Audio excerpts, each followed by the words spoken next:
یا gang rape survivor یا victim کی شناخت ڈسکلوز کرنا ایک جرم ہے.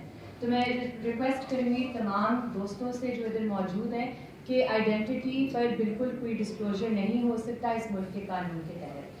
دوسری بات یہ ہے کہ دیکھیں آپ سب مجھ سے بہتر جانتے ہیں, آپ سب کرائم رپورٹنگ کرتے ہیں, کور کرتے ہیں ایشوز کو. 2022 سے لے کر 2023 اس سال جو ریپ کے کیسز ہوئے ہیں اسلام آباد میں, جن علاقوں میں تھوڑی سی آپ کو بس آگاہی دینا چاہتی ہوں کہ وہ کون سے کیسز ہیں جس میں پولیس ناکام ہوئی ہے, جو پھر اس کیس میں بھی سوال یہ ریز کرتی ہے کہ پولیس اس کیس میں جب ملزمان کو 15 تاریخ کو گرفتار کر لیا تھا, ان کی شناخت ہو گئی تھی, تو ایسا کیا چیز ہے جو پولیس چھپانے کی کوشش کر رہی ہے انہیں قتل کر کے, ایکسٹرا جوڈیشلی ایکزیکیوٹ کر کے. 4 جنوری 2023 کا واقعہ ہے گینگ ریپ کا. 15 دسمبر 2022 کا واقعہ ہے جہاں پولیس نے ایک لڑکی کے ساتھ یہ ریپ کیا. 5 سپٹمبر 2022 تھانہ کرال کا FIR نمبر 1613/2022 ہے گینگ ریپ کا. 18 اگست 2022 FIR نمبر 376/2022 سیکریٹریٹ تھانہ اسلام آباد جہاں ایک عورت کا 12 گھنٹوں میں 14 دفعہ ریپ ہوا تھا. یہ سارے ایسے کیسز ہیں شاید جن کا کوئی تعلق ہو ہمیں نہیں پتہ, صرف یہ ساری چیزیں مل کر اس ایکسٹرا جوڈیشل ایکزیکیوشن کے ساتھ یہ دکھاتی ہیں کہ پولیس یا تو نااہل ہے, یا تو وہ ڈیلیبریٹلی نہیں ان چیزوں کو انویسٹیگیٹ کرتی, یا وہ انکمپیٹنٹ ہے, نیگلیجنٹ ہے. لیکن پولیس سے ہم یہ سوالات پوچھنا چاہتے ہیں. اب میں آؤں گی جی کہ جس طرح چیزیں انفولڈ ہوئی ہیں میں ترتیب سے چلوں گی تاکہ آپ کو مکمل ہم انفارمیشن دے سکیں. یہ جو واقعہ تھا یہ 2/2/2023 کو ہوا 8:20 شام کو. کال اسلام آباد پولیس کو گئی 9:20 شام کو. ایک لاکھ جو پہلے ہی سٹیج پہ ہو گیا تھا کہ جب پولیس کو کال گئی تھی اور وہ F9 پارک میں آئے تھے, انہوں نے گیٹس F9 پارک کے سیل نہیں کیے تھے. اگر وہ کسی معجزے سے ان میں اتنی صلاحیت ہوتی اور ایفیشنسی ہوتی کہ وہ سیل کر بھی دیتے, آپ کو پتا ہے کہ ادھر جو جنگلے ہیں, جو فینسز ہیں F9 پارک میں, وہ بہت سی جگہوں پر ٹوٹے ہوئے ہیں. تو یہ بھی ایک بہت بڑا سیکیورٹی لیپس ہے کہ ایڈمن کو پتا ہے کہ یہ چیزیں ٹوٹی ہوئی ہیں, انہوں نے ان چیزوں کو ریکٹیفائی نہیں کیا. جب سے یہ کیس شروع ہوا ہے اور اسپیشل انویسٹیگیٹو ٹیم بنائی گئی ہے, جو سروائیور تھی اسے اس SIT کی نوٹیفیکیشن تک نہیں دی گئی, اسے یہ تک نہیں بتایا گیا کہ اس SIT میں کون سے افسران شامل ہیں. اور جو ابھی آپ نے فرزانہ باری صاحبہ سے سنا ہے کہ انہیں بھی SIT میں شامل کر کر ایز سول سوسائٹی ممبر جب انہوں نے سوالات شروع کرنے کیے کہ دیکھیں یہ لیپسز آ رہے ہیں, انہیں بھی SIT سے الگ کر دیا گیا.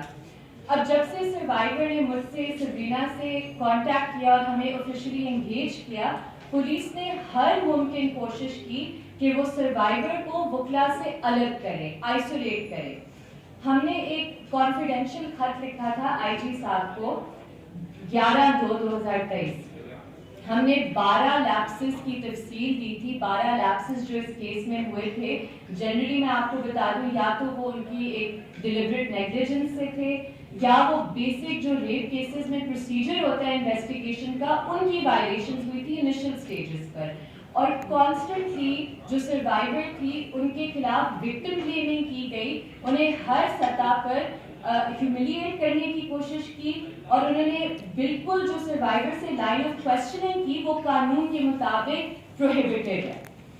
اب یہ جو ہم نے خط 11/2 کو لکھا, IG صاحب نے یہ مناسب نہیں سمجھا, آج تک انہوں نے ہمیں یہ جواب نہیں دیا کہ جی ہم اس پر دیکھ رہے ہیں. یہ تو بہت دور کی بات ہے کہ انہوں نے کوئی ایکشن لیا ہو یا ہمیں جواب اس خط کا دیا ہو.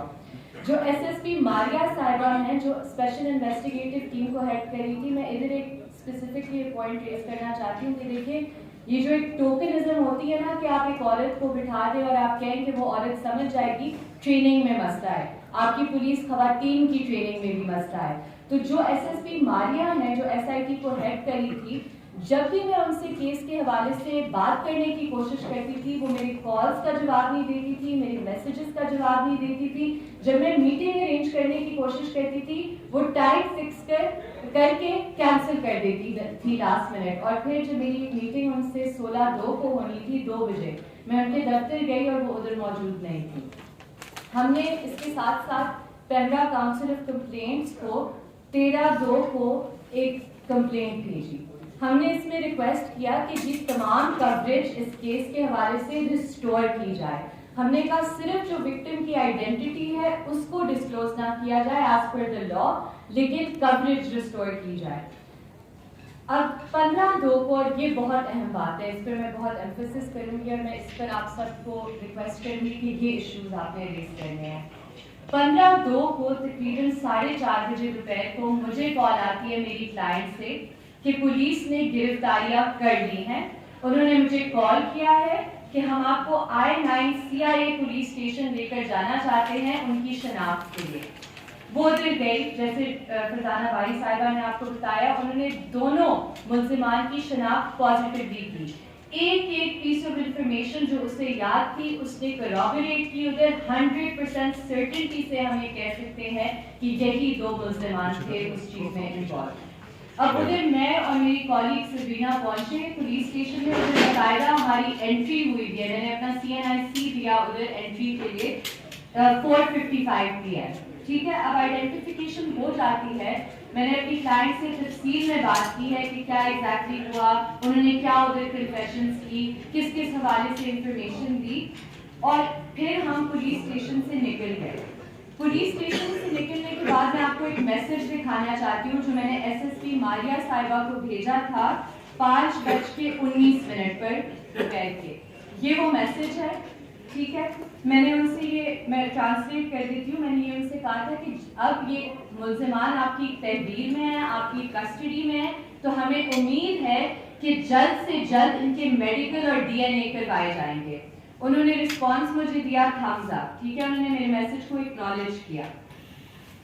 جی پھر ہم آتے ہیں کہ اس بات پہ کہ اگر 15/2 کو گرفتاریاں ہو گئی تھی, 4:30 بجے سے یہ ان کی کسٹڈی میں تھے, تو پولیس نے بہت عجیب ایک ری ایکشن اپنائی. انہوں نے پہلے ٹویٹ کیا کہ جی ہم نے ملزمان تک ہم پہنچ گئے ہیں. پھر انہوں نے وہ ٹویٹ ڈیلیٹ کی. انہوں نے کہا کہ جی ہم ان کے قریب ہیں, گرفتاری کے قریب ہیں. اور پھر انہوں نے یہ فیک انکاؤنٹر کی سٹوری جاری کی جو بالکل 100% جھوٹ ہے, بے بنیاد ہے. یہ ان کی کسٹڈی میں تھے, ان کی کسٹڈی میں ہی مارے گئے تھے. تو سب سے جو اہم سوال ہے, اور ادھر میں اپنی بات کا اختتام کروں گی, سب سے اہم جو سوال ہے کہ دیکھیں اگر پولیس کی کسٹڈی میں, اور یہ ہمیں کنفرمیشن ہے کہ یہ پولیس کی کسٹڈی میں لوگ تھے دونوں ملزمان, تو ایسی کیا بات ہے جو پولیس چھپانے کی کوشش کر رہی ہے کہ ان کو انسٹیڈ کہ وہ ٹرائل میں جائیں, اور ٹرائل میں وہ بہت سی باتیں کرتے کہ ہم نے تو پہلے یہ جرائم کیے ہوئے ہیں, کہاں کیے ہوئے ہیں. کیونکہ جب ان سے یہ پوچھا گیا جب وہ کسٹڈی میں تھے کہ آپ کو پولیس سے ڈر نہیں لگا, انہوں نے واضح جواب دیا نہیں, یہ انہوں نے کہا تھا. تو یہ بہت ضروری اور اہم نکتے ہیں کہ دیکھیں ہم پولیس سے یہ ڈیمانڈ کرتے ہیں یہ کہ آپ نے جو سروائیور ہے اس سے right of access to justice تو آپ نے چھین لیا ہے, آپ نے قانون اپنے ہاتھ میں لیا, آپ نے جھوٹے انکاؤنٹر کی پوری سٹوری کنکاکٹ کی ہے. لیکن میں IG صاحب سے مخاطب ہو کر 2 باتیں خصوصاً کرنا چاہتی ہوں. سب سے پہلے کہ IG صاحب ہم آپ سے جواب مانگنا چاہتے ہیں کہ آپ اتنے ہائی پروفائل کیس میں آپ کی اجازت کے بغیر, آپ کے سینکشن کے بغیر اس طرح کا انکاؤنٹر سٹوری نہیں بن سکتی تھی. تو IG صاحب آپ خود جواب دے ہیں. اور دوسری بات میں IG صاحب کو مخاطب کر کے کہنا چاہتی ہوں کہ IG صاحب اگر اس سروائیور کو ایک بھی بار اس کے سر پہ ہلا, اس سے کوئی بھی نقصان ہوا, تو یہ اسلام آباد پولیس, IG صاحب, SIT کی ہیڈ ماریہ صاحبہ, ان تمام افسران کی یہ پرسنل رسپانسبلٹی ہے. بہت شکریہ جی. میں ریکویسٹ کروں گی سبرینا بس تھوڑی سی اس پہ بات کریں اور پھر ہم سوالات آپ سے لے لیں گے.